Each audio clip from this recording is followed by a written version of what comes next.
Hello students, मध्ये थोडासा gap पडलेला आहे, पण आता आपण लगेच पुढचा मुद्दा सुरू करणार आहोत, मायटॉसिस. व्हिडिओ सुरू करायच्या अगोदर सगळ्यांना एक गोष्ट सांगते, व्हिडिओ शेवटपर्यंत बघायचा आहे, कारण सगळ्यात महत्त्वाचा मुद्दा आपण बघतोय मायटॉसिस. व्हिडिओ संपल्यानंतर पहिल्यांदा कमेंट बॉक्समध्ये खाली थंब जो असतो, स्माइलीजमध्ये थंब असतो, तो टाकायचा आहे आणि कोणाच्या काही शंका असतील त्याही टाकल्या तरी चालतील, पण थंब सगळ्यांनी टाकायचा आहे. त्यांचीच प्रेझेंटी लावली जाणार आहे की कोणी कोणी व्हिडिओ पाहिलेला आहे हे मला त्याच्यावरून समजणार आहे आणि थंब शेवटला टाकायचा आहे. बघा, सगळ्यात महत्त्वाचा मुद्दा मायटॉसिस. इंट्रोडक्शनरी पार्ट आपण पाहिलेला होता, त्याच्यामधला आता आपण मायटॉसिस हा पॉईंट शिकत आहोत. बघा, a pair of each type of chromosome is present in the 2n condition where single chromosome of each type is present in n condition and their structure is like the one shown in the figure given beside. बघा, हे आपण बघितलं होतं diploid and haploid, बरोबर. शेजारी आपल्याला क्रोमोसोमची एक अशी फिगर दाखवलेली आहे. मग बघा, 2n असेल तर आपण त्याला डिप्लॉइड म्हणणार आहे आणि ते 2n मध्ये दाखवलं गेलेलं आहे. सिंगल क्रोमोसोम जर असेल तर तिथं n कंडिशनमध्ये दाखवलेलं आहे, त्याला आपण हॅप्लॉइड असं म्हणणार आहे. हे आपण सुरुवातीला पाहिलेलं होतं. आता तुम्हाला शेजारी एक डायग्राम दाखवलेली आहे जी क्रोमोसोमची आहे. 9th स्टँडर्डमध्ये असताना तुम्ही क्रोमोसोमचं स्ट्रक्चर पाहिलेलं होतं आणि आता काय करायचं आहे, तुमच्या वहीमध्ये ही एक डायग्राम काढायची आहे, तिला नावं द्यायची आहेत आणि ती व्यवस्थित काढून माझ्या नंबरवर मला पाठवून द्यायची आहेत. बघा, जे जे पूर्ण करत आहेत स्टडी, मी त्यांची नावे लिहून ठेवत आहे, त्याच्यापुढे टिक करत आहे. तर सगळ्यांनी अभ्यास सांगितलेला करायचा आहे. हे बेसिक गोष्टी माहीत असेल तरच आपल्याला पुढे जाऊन समजणार आहे. बघा, आता काय सांगितलेलं आहे की मायटॉसिस, मेन मुद्द्याकडे आता आपण येतोय. मायटॉसिस आणि मिओसिस, त्यातला मायटॉसिस पहिल्यांदा आपण बघत आहे. मग बघा, मायटॉसिस म्हटलं की लक्षातच ठेवायचं की somatic cell and stem cells divide by mitosis. ज्या सोमॅटिक सेल असतात आणि स्टेम सेल्स असतात. सोमॅटिक सेल्स म्हणजे स्किनमध्ये ज्या असतात, बाकीच्या शरीराच्या अवयवांमध्ये असतात, अशा सेल ज्या सोमॅटिक सेल्स आहेत. आणि स्टेम सेल एक स्पेशल टाईप ऑफ सेल आहे. ह्या स्टेम सेलपासून एक पूर्ण अवयवसुद्धा तयार होऊ शकतो. बघा, स्टेम सेल विषयी जर जाणून घ्यायचं असेल तर पुढे जाऊन आपण बघणार आहे लिव्हिंग प्रोसेसेसमध्ये. पण इथे आपल्याला एक गोष्ट लक्षात ठेवायची आहे की somatic cell and stem cells आहेत डिवाइड बाय मायटॉसिस. या दोन प्रकारच्या ज्या सेल आहेत या मायटॉसिसने डिवाइड होत असतात. बघा, mitosis is completed through two main steps. Those two steps are karyokinesis and cytokinesis. Karyokinesis is completed through 4 steps. बघा, आता थोडासा व्हिडिओ हा थोडासा मोठा होणार आहे, कारण आपण जर मध्येच पहिल्यांदा 2 फेज बघितल्या आणि खालच्या 2 सोडून दिल्या तर काय होणार आहे, ते डोक्यातून तुमच्या स्किप होणार आहे की आपण काल काय शिकलेलो होतो. म्हणून आपण काय करायचं आहे, थोडासा व्हिडिओ मोठा झाला तरी चालेल, पण आपण तो व्यवस्थित 4च्या 4 स्टेप एकाच व्हिडिओमध्ये कंटिन्यू करायचे आहेत. ओके. बघा, मग वही पेन सगळ्यांनी घेऊन बसा. कुठे महत्त्वाचे मुद्दे मध्ये वाटतील ते व्यवस्थित नोट डाऊन करून घ्या. बघा, आता मायटॉसिसमध्ये 2 मेन स्टेप आहेत, हे लक्षात ठेवायचं आहेत. कोणत्या? कॅरिओकायनोसिस अँड सायटोकायनेसिस. ओके. कॅरिओकायनेसिस जी आहे म्हणजे काय, न्यूक्लिअर डिव्हिजन. बघा, शब्दातच दिलंय, कॅरिओ म्हणजे न्यूक्लियस, कायनेसिस म्हणजे डिव्हिजन होत आहे, न्यूक्लियसचं इथे डिव्हिजन सुरू आहे. ठीक आहे. आता सायटोकायनोसिस म्हणजेच बघा कंसात दिलेलं आहे सायटोप्लाझ्मिक डिव्हिजन, म्हणजे सायटोप्लाझम जे आहे त्याचं डिव्हिजन इथे सुरू झालेलं आहे. मग कॅरिओकायनेसिस इज कंप्लीटेड थ्रू 4 स्टेप्स. आता हे जे कॅरिओकायनेसिस आहे हे 4 स्टेपमध्ये कंप्लीट होत आहे. म्हणजे ही एक लॉंग प्रोसेस, लॉंग म्हणजे बघायला गेलं आपण शिकताना ही थोडीशी मोठी प्रोसेस आपल्याला वाटणार आहे, बरोबर आहे. बघा, मग काय सांगितलेलं आहे, याच्यात एकूण 4 फेजेस आहेत. त्याच्यामध्ये पहिली प्रोफेज आहे, मेटाफेज आहे, ॲनाफेज आहे आणि पुढच्या पेजवर जी दिली आहे ती टिलोफेज आहे. ओके. बघा, आता मायटॉसिसमध्ये आपण काय बघितलं, सोमॅटिक सेल आणि स्टेम सेल या 2 सेल मायटॉसिसने डिवाइड होतात.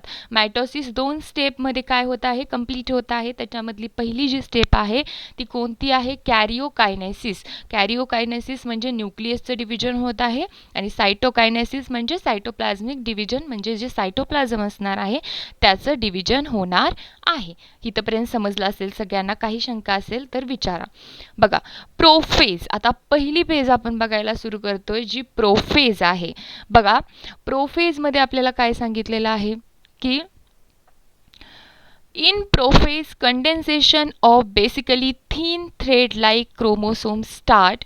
Due to this, they become short and thick, and they start to appear along with their pairs of sister chromatids. बघा कोणीही पहिल्यांदा तर कन्फ्यूज व्हायचं नाही. आपण आता ह्या फेजेस बघायला लागलो या कशातल्या आहेत, कॅरिओकायनेसिस मधल्या आहेत. बघा आता जर आपण असं समजलं, आपण इथे बघूया, ही एक काय आहे, सेल आहे आणि हा त्याचा काय आहे, न्यूक्लियस आहे. ओके, मग ही सेल आहे आणि तिचा न्यूक्लियस आहे. पहिल्यांदा कशाचं डिव्हिजन होणार आहे, आपण म्हणतोय न्यूक्लियसचं होणार आहे. म्हणजे कोणती फेज आहे पहिल्यांदा, कॅरिओकायनेसिस ही फेज आहे. ओके, आता ही आहे, बघा काय झालेलं आहे, याचं डिव्हिजन स्टार्ट झालेलं आहे. डिव्हिजन स्टार्ट झालं, मी एक फक्त रफली दाखवत आहे की काय होणार आहे ह्याच्यामध्ये. आणि इथे दोन वेगवेगळे काय तयार झालेले आहेत. म्हणजे इथं कुठली फेज कंप्लीट झाली, कॅरिओकायनेसिस कंप्लीट झाली. हे न्यूक्लियसचं काय झालेलं आहे, पूर्णपणे डिव्हिजन म्हणजे कॅरिओकायनेसिस फुल्ली कंप्लीट झालेली आहे. इथं आपण रफली पाहतोय इन डिटेलमध्ये पाहत नाही. देन आता आपल्याला सायटोप्लाझमिक बरोबर बघायचं आहे, सायटोप्लाझमिक डिव्हिजन बघायचं आहे. बरोबर आहे. मग आता काय होणार आहे,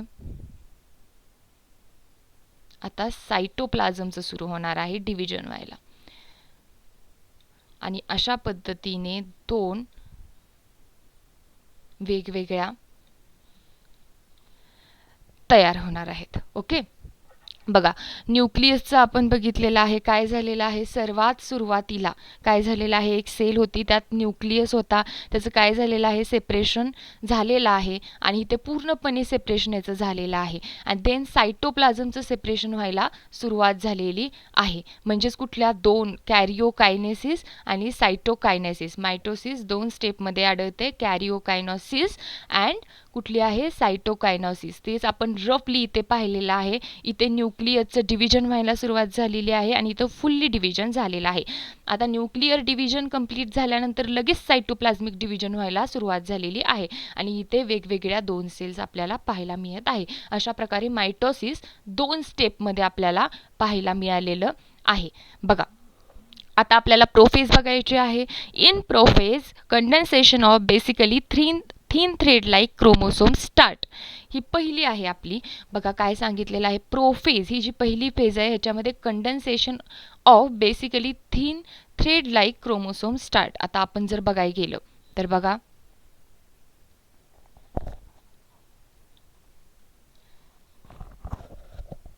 हे डिलीट करूया, आपण नवीन बघूया. आता ही जर पहिली, ही एक सेल आहे, न्यूक्लियस आहे, त्याच्यामध्ये हे क्रोमोसोमचं कंडेन्सेशन म्हणजे एकत्र आहेत ही क्रोमोसोम. बरोबर आहे, कंडेन्सेशन स्टार्ट झालेलं आहे. त्यावेळेला काय होणार आहे, आपल्याला इथे काय सांगितलेलं आहे बघा की condensation of thin thread-like chromosomes start.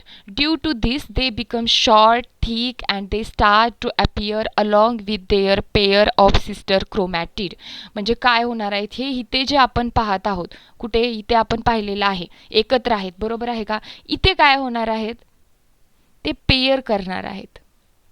मी एकच दाखवत आहे इथे. असा क्रोमोसोमचं स्ट्रक्चर असतं, व्यवस्थित आलेलं नाही आहे पण कन्सिडर करा. आणि काय सांगितलेलं आहे इथे आपण दाखवलेलं आहे. पण यातला जो बघा हा भाग आहे, हा इकडचा एवढा जो भाग असणार आहे, हा सिस्टर क्रोमॅटिड असं याला म्हटलं जाणार आहे. म्हणजे कोणता भाग, तर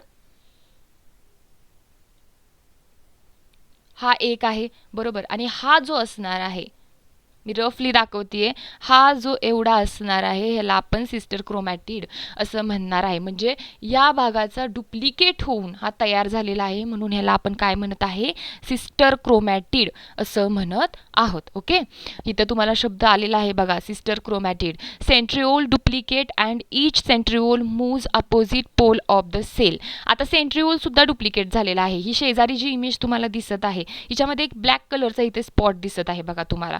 हा जो जो आहे हा सेंट्रिओल आहे, इथे दाखवलेला आहे, आणि हा सुद्धा डुप्लिकेट झालेला आहे.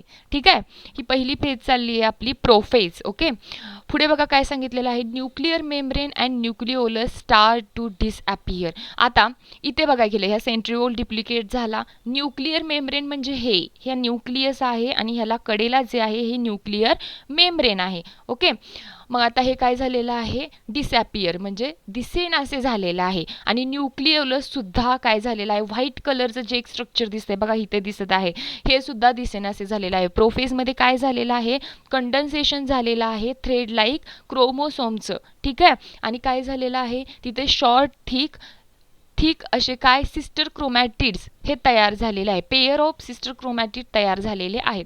सेंट्रिओल डुप्लिकेट व्हायला सुरुवात झालेली आहेत. म्हणजे इथे एक होता ते इथे बघा दोन दिसत आहेत, इथे एक आहे आणि इथे एक आहे. ओके, आणि काय सांगितलेलं आहे, nuclear membrane and nucleolus start to disappear. प्रोफेजमध्ये कुठल्या गोष्टी लक्षात ठेवायच्या आहेत आपल्याला, तर कंडेन्सेशन होत आहे कोणाचं, क्रोमोसोमचं, थिन क्रोमोसोमचं. त्याच्यानंतर काय होत आहे, शॉर्ट थिक असे पेयर ऑफ सिस्टर क्रोमॅटिड तयार होत आहेत. त्याचबरोबर सेंट्रिओल आहे ते डुप्लिकेट होत आहे आणि सेंट्रिओल अपोजिट पोलला जायला सुरुवात होत आहे. न्यूक्लिअर मेम्ब्रेन आणि न्यूक्लिओलस स्टार्ट टू डिसअपियर. ही झाली काय पहिली फेज. ओके, आता दुसरी जी आहे ती बघा, metaphase. Nuclear membrane completely disappear. Okay, आता इथे दाखवलेली आहे बघा मेटाफेज. इथे कुठं दिसतंय तुम्हाला, न्यूक्लिअर मेम्ब्रेन कुठं दिसत आहे, नाही.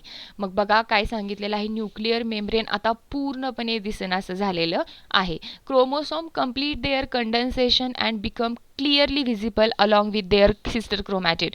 या तुम्ही डायग्राममध्ये जर पाहिलं तर काय झालेलं आहे, कंडेन्सेशन पूर्णपणे झालेलं आहे आणि कंडेन्सेशन होऊन sister chromatid and become clearly visible along with there chromosome जे आहेत ते त्याच्या सिस्टर क्रोमॅटिड्स बरोबर क्लिअरली व्हिजिबल दिसत आहेत. बघा कोणीही सिस्टर क्रोमॅटिडमध्ये कन्फ्यूज व्हायचं नाही आहे. आपल्याकडे काय आहे, ही एक काय होती क्रोमोसोम्स आहेत, ह्याचंच काय डुप्लिकेट झालं आणि ही सिस्टर क्रोमॅटिड, ही एवढी जी आहे ही सिस्टर क्रोमॅटिड आहे आणि हे कम्प्लिटली व्हिजिबल असं दिसत आहे. ठीक आहे, पुढे बघा काय सांगितलेलं आहे, मग all chromosome are arranged parallel to equatorial plane. बघा आता हे जे आहे इक्विटोरियल प्लेनमध्ये पॅरलल एकाखाली एक असे व्यवस्थित काय झालेले आहेत दिसत आहेत. सेंट्रल प्लेन असं त्याला म्हटलेलं आहे.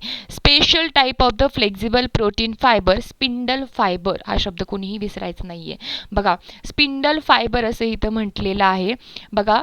आणि काय सांगितलेलं आहे, are formed between centromere of each chromosome and both centrioles.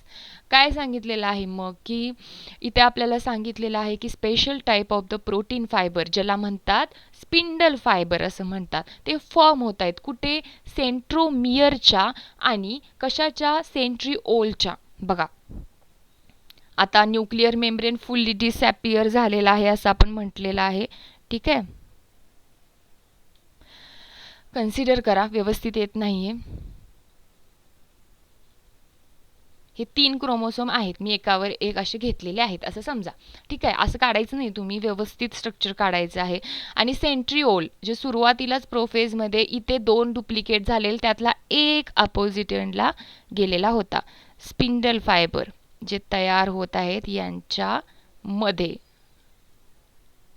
Okay, बघा काय सांगितलेलं आहे, हा एक जो क्रोमोसोम आहे इथे सेंट्रिओल आहेत 2.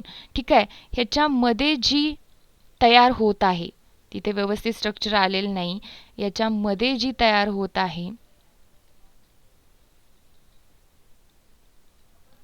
ती काय आहे, स्पिंडल फायबर. ही जी आहे ही कोण आहे, स्पिंडल फायबर, जी कशाच्यामध्ये तयार होतीये, सेंट्रोमियर, हा सेंट्रोमियर आहे आणि हे सेंट्रिओल्स आहेत, कन्फ्युजन करायचं नाही सेंट्रोमियर आणि सेंट्रिओल्समध्ये. आणि ह्याच्या बिटवीन जी तयार झालेली आहे ही कोण आहे, स्पिंडल फायबर आहे, जो एक स्पेशल टाईपचा प्रोटीन आहे, हे विसरायचं नाही आहे. ओके, आता मेटाफेज आपली कंप्लीट झालेली आहे. Anaphase. In anaphase centromere splits and there bye sister chromatid of each chromosome separate and they are pulled apart in opposite direction with the help of the spindle fibre. आता anaphase 3 नंबरची phase आहे. ह्याच्यामध्ये काय होत आहेत, centromere जे आहेत ते स्पिल्ट व्हायला सुरुवात होतीये. म्हणजे बघा काय होत आहे, या फेजमध्ये आपल्याला काय पाहायला मिळणार आहे, खाली काढते मी इथे. हा एक सेंट्रोमियर आहे असं समजा, आणि हा सेंट्रोमियर आहे याचा मधला. तर हा सेंट्रोमियर एकमेकांना वेगळं करणार आहे. हा सेंट्रोमियरच इथं काय करत होता, जोडत होता. हा मधला, हाच आता काय करत आहे, एकमेकांना पुल्स अपार्ट म्हणजे एकमेकांपासून दूर खेचत आहे. बघा पुढे काय सांगितलेलं आहे. आणि त्याचबरोबर all separated sister chromatids are called daughter chromosome. आणि जे बघा ज्यांना आपण सिस्टर क्रोमॅटिड क्रोमोसोम्स असं म्हणत होतो, यांना आता सेपरेट केलेलं आहे आपण, आणि हे सेपरेट असणार आहे त्या प्रत्येकाला आपण काय म्हणणार आहे, डॉटर क्रोमॅटिड्स असं म्हणणार आहे. बघा chromosomes being pulled appear like bunch of the bananas. बघा इथे तुम्हाला दिसत आहे, ज्या वेळेला त्यांना एकमेकांपासून दूर खेचलं जात आहे तेव्हा तिथे आपल्याला बनानाचा एक बंच असल्यासारखा, केळाचा घड असल्यासारखा दिसत आहे. In this way each set of the chromosome reaches at 2 opposite pole of the cell. अशा प्रकारे 2 टोकाला हे सेट क्रोमोसोमचे पोहोचत आहेत. ही झाली ॲनाफेज. बघा कोणीही कन्फ्युजन करून घ्यायचं नाही, व्यवस्थित ऐकत जावा. आता टिलोफेज. बघा सगळ्यात शेवटची फेज टिलोफेज. कशातली सगळ्यात शेवटची फेज, कॅरिओकायनोसिस मधली सगळ्यात शेवटची phase telophase. The chromosome which have reached at the opposite pole of the cell now start to the decondense, due to which they again become thread-like, thin and invisible. Nuclear membrane is formed around each set of the chromosome reached at the pole. बघा आता इथे दाखवलेलं आहे आपल्याला telophase ही जी आहे, हे आता काय झालेलं आहे, दोन भागाला गेलेले आहेत. बरोबर आहे. मग काय होणार आहेत की आता हे न्यूक्लिअर मेम्ब्रेन, ठीक आहे, एक ही अशी झालेली होती. बरोबर आहे. मग काय सांगितलेलं आहे हे आपण थोडं पुसूया.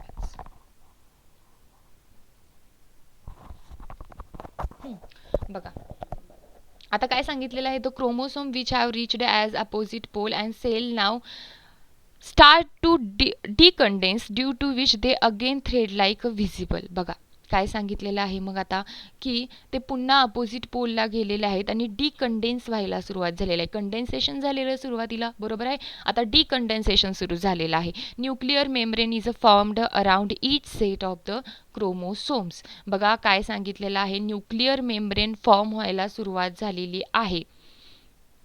अजून सायटोप्लाझमचं डिव्हिजन झालेलं नाहीये, तो आहे तसाच आहे. झालंय कोणाचं, याचं सुरू होतं, न्यूक्लियसचं सुरू होतं. बरोबर आहे. मग आता हे 2 आपल्याला मिळालेले आहेत आणि ह्याच्यामध्ये क्रोमोसोम्स आहेत, मिळालेले आहेत आपल्याला न्यूक्लियसमध्ये. ओके, हे कंप्लीट झालं कॅरिओकायनोसिस. ओके, बघा आणि त्याचबरोबर काय सांगितलेलं आहे की न्यूक्लिअर मेम्ब्रेन जे आपण आत्ता दाखवलं ते the two daughter nuclei are formed in the cell. बघा आता आपल्याला इथे आपण जे दाखवलेलं आहे 2 डॉटर न्यूक्लिआय आपल्याला मिळालेले आहेत. ठीक आहे. Spindle fibre completely disappear. आता इथे दिसत आहेत का कोणाला स्पिंडल फायबर्स, या आकृतीत नाही. स्पिंडल फायबर डिसअपियर झालेले आहेत. In this way karyokinesis completed and cytokinesis begin. आता बघा कॅरिओकायनोसिस कधी संपली आहे, हे 2 न्यूक्लियसचं, एक न्यूक्लियस होता त्याचे 2 मध्ये न्यूक्लिआय तयार झालेले आहेत तेव्हा संपली. आता हे जे आहे कडेचे सायटोप्लाझम, म्हणजे सायटोप्लाझम हे एक सेमी फ्लुइड असणार आहे आतमध्ये, पण ह्याचं डिव्हिजन आता सुरू होणार आहे. ओके, बघा the cytoplasm divide by cytokinesis and 2 new cell are formed which are called daughter cells. आता सायटोप्लाझम डिवाइड होणार आहे सायटोकायनोसिसने आणि 2 न्यू सेल तयार होणार आहेत. In this process not is formed at the equatorial plane of the cell which depends gradually and there by 2 new cell are formed.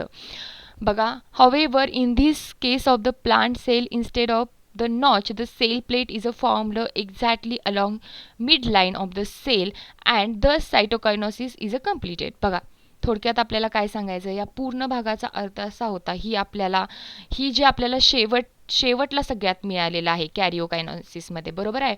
मग आता हा एक आहे तो इथे जाणार आहे न्यूक्लियाय, आणि एक आहे ती न्यूक्लियाय इथे जाणार आहे. ठीक आहे. आता ह्याचं सेपरेशन सुरू झालं सायटोकायनासिसनं. कायनासिस या प्रोसेसनं सायटोप्लाझमचं काय झालेलं आहे, सुरू झालेलं आहे. आणि नॉच जे आपण म्हणतोय ते याला आपण काय म्हणत आहे, नॉच.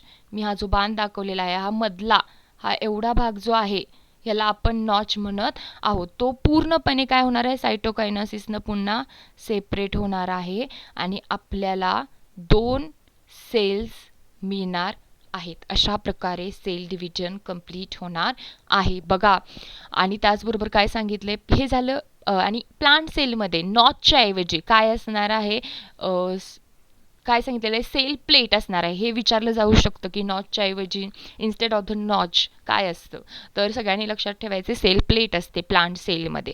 ठीक आहे. बघा, mitosis is essential for growth of the body, beside it is necessary for the restoration of the emaciated body, wound healing, formation of the blood cell. बघा, मायटोसिस मग कशासाठी इम्पॉर्टंट आहे, तर एखादी जखम झाली असेल ती बरी होण्यासाठी मायटोसिस इम्पॉर्टंट आहे. फॉर्मेशन ऑफ द ब्लड सेलचं फॉर्म तयार करण्यासाठी इम्पॉर्टंट आहे. त्याचप्रकारे तुम्ही बघाल, एखादा जीव ज्या वेळेला तयार होत असतो, एका सेलपासून, एका पेशीपासून तो निर्माण होत असतो, त्यावेळेला तिथं मायटोसिस ही प्रोसेस वापरली जात असते किंवा आपल्याला आढळून येत असते. बघा, कोणीही कन्फ्युजन मायटोसिसमध्ये करून घ्यायचं नाही. मायटोसिस जी आहे ही 2 स्टेपमध्ये आढळते, कॅरिओकायनोसिस आणि त्याचबरोबर सायटोकायनोसिस. कॅरिओकायनोसिसमध्ये 4 प्रोफेज, मेटाफेज, अनाफेज आणि त्याचबरोबर काय आहे, टिलोफेज. आणि दुसरी जी स्टेप आहे ती आहे सायटोकायनेसिस. ओके. बघा, यामध्ये कोणालाही काही शंका असेल तर मला विचारा. आणि सगळ्यांनी लक्षात ठेवा, थंब कमेंट बॉक्समध्ये टाकायचं आहे आणि काही शंका असेल तरी टाकली तरी चालेल. पुढच्या भागात आपण मिओसिस सुरू करणार आहोत आणि ही डायग्रॅम काढून क्रोमोसोमची त्याला नावे देऊन मला पाठवून द्यायचं आहे. अजून कोणी यूट्यूब चॅनल सबस्क्राईब केलं नसेल तर नक्की करा, बेल आयकॉन प्रेस करा म्हणजे नोटिफिकेशन पडून जाईल आणि चॅनल जास्तीत जास्त शेअर करा.